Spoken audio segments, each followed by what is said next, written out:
I'm good. How are you? Oh, good stuff. So yeah, I'm very good. So how you enjoying the days with Little River Band these days? You got a new album and all that? Oh, it's fabulous.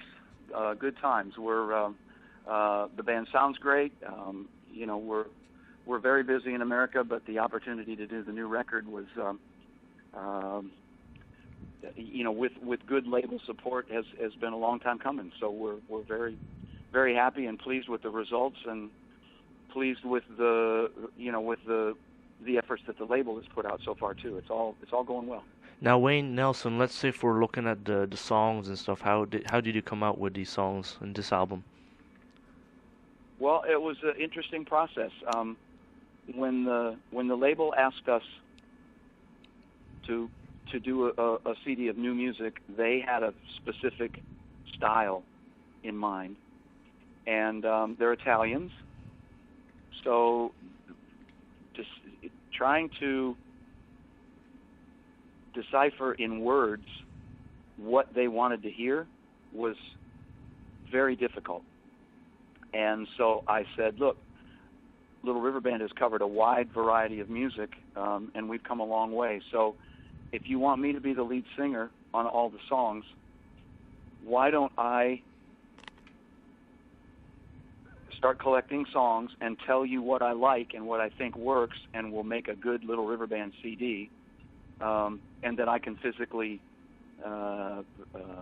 actually do well, and then you decide what you like, and so I'll be the first filter for songs, and you be the final filter. You tell me what you like that you hear. And so it took us about 4 to 6 months to come down to 20 songs, then get down to 13 that we cut, and we chose 11 after they were all recorded. So it was very much a collaboration between myself and the record label to satisfy both the band and the label as to what the CD was going to sound like and what direction we would go.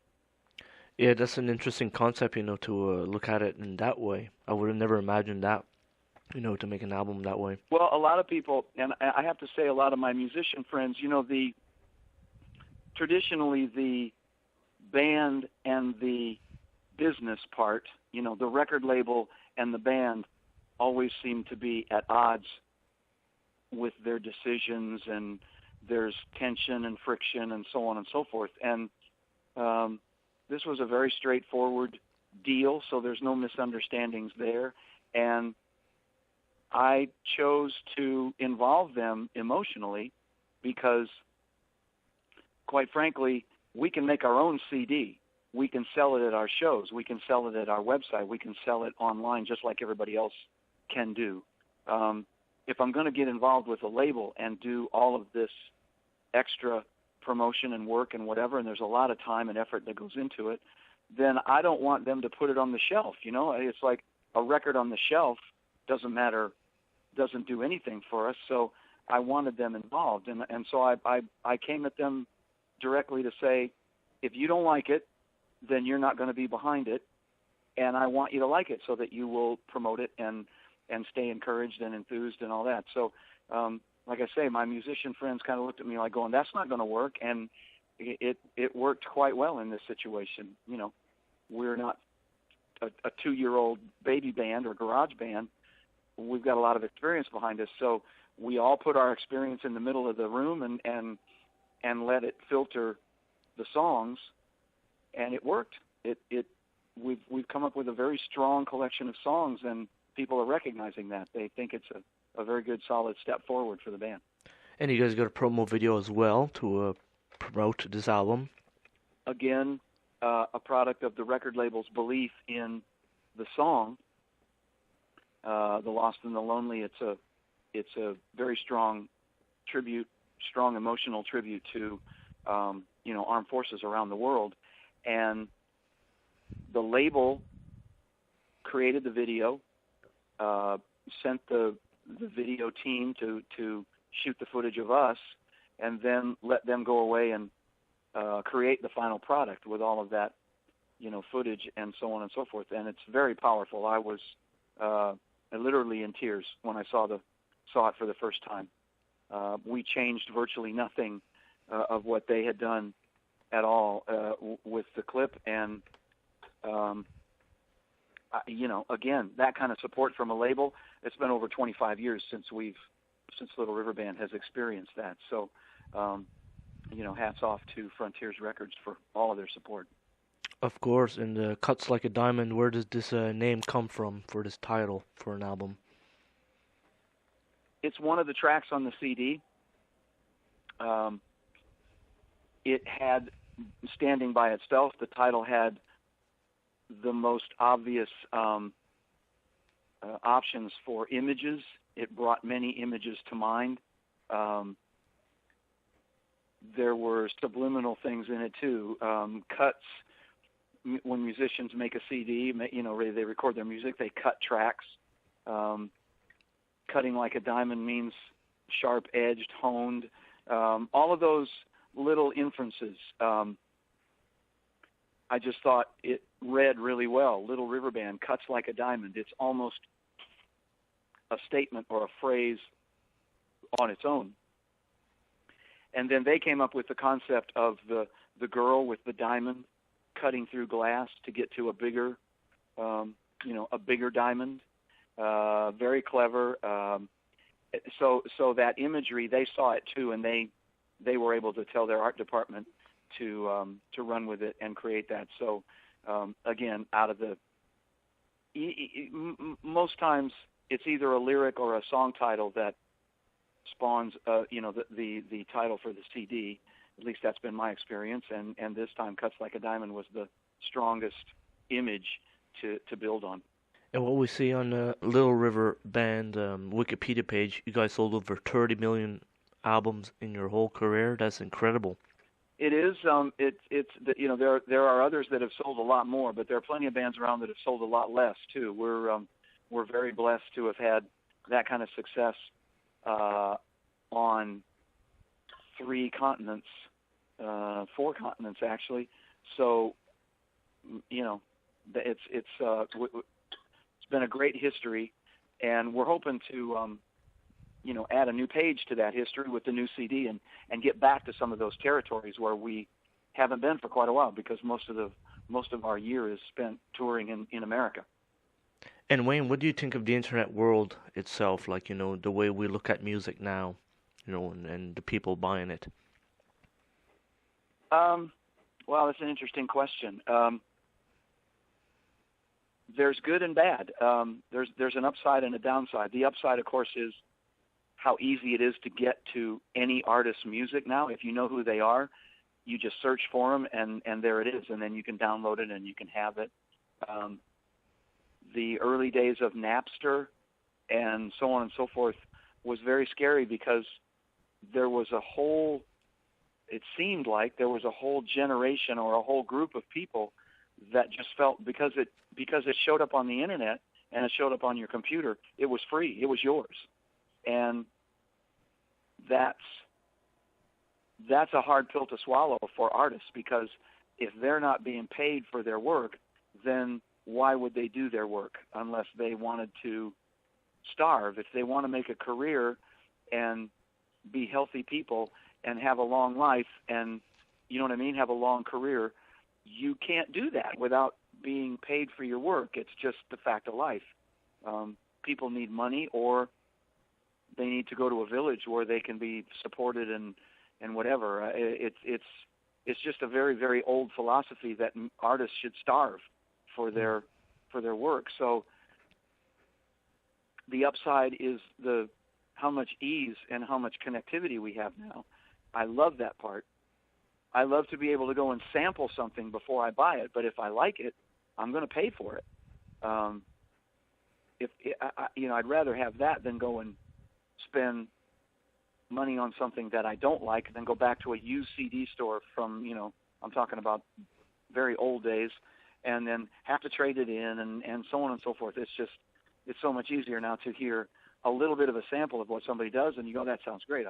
I'm gonna buy that, or I'll just buy one song of it.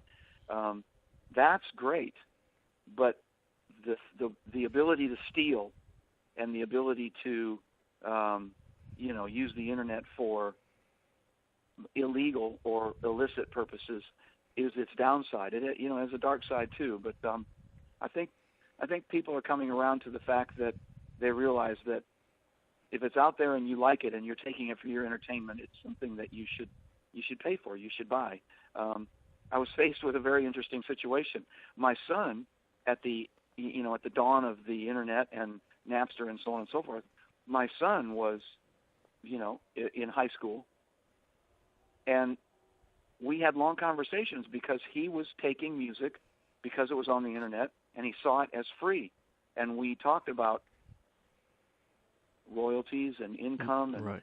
and how some of record royalties had helped feed him and get him through school and so on and so forth. But it took until he got his own job where he is making his own creative pieces that he finally realized, I have to protect these because they're valuable, and I don't want somebody just coming along and ripping them off and taking credit for them. So it was an interesting life lesson for him and for me to watch it unfold. So and another great part of the internet is the facility that we have to make music. In the creation of the CD, we were together to cut the basic tracks. We were on the road for a lot of that time, so I would come home and sing lead vocals at home. I would email the files to our guitar player. He would put them along with his lead guitar files, and we assembled a lot of the CD being out of the room from each other, and then we came back together to put it all together and mix. So the internet can be very helpful, very helpful tool. You just gotta police the dark side of it. And it's like that. We'll see how it goes in the future for all this stuff because internet changes every 5 years or something. The way it works for ideas and people changing their minds and stuff. But interesting concept. Well, it is, and that's and it is, and I guess nothing is really going to be carved in stone anymore because you're right. Internet protocols keep changing, improving. You got to keep up with it, and it remains to be seen what the attitude of the world is in 20 years to all of that content. I mean, there might not be an internet anymore. We might all have chips implanted in our necks and get everything that it's kind of become a wide open canvas. It's going to be very interesting to see how it all pans out. And Wayne, how are you keeping with touring and stuff and playing gigs with Little River Band? We are we're very diligent about staying healthy. Number one. Number two, we play about 80 to 85 shows a year in America and Canada. Everybody lives in America now, as opposed to people living in foreign countries and having to come here in order to do the work. So we usually go out for 2 or 3 shows most weekends of the year, and then sometimes we're on a bus for a couple of weeks at a time. But the phone keeps ringing. We're already booked into 2014. And things are good in that way. The show is very strong. People like the show, have us come back because it's very entertaining and it continues to draw crowds and get good reviews, et cetera, et cetera. So we're very busy, and luckily we're not out for 5-6 months at a time like we used to be when people didn't live in America and had to travel 10,000 miles to get here. We can work 3 shows, go home, be home for a few days, be home for a week, go out and do it again. It's become a much easier way to work. I don't know if people ask us, are you on tour? And I said, we're not really necessarily on tour. This is just the way we work. We fly or we bus to work, and we kind of work 11 months out of the year, and we take a month off for a breather and get back at it. Well, excellent stuff. Wayne Nelson, incredible work on the new album, and good luck and success where gigs and all that stuff. You're doing a great job. Well, thank you very much. It's a pleasure to talk to you, and appreciate the kind words. about the CD. We feel very strong about it. Well, keep up the great work, and we'll talk to you again in the future. All right. Thank you very much. Good to talk to you. All right. You're welcome. Bye-bye. Bye-bye.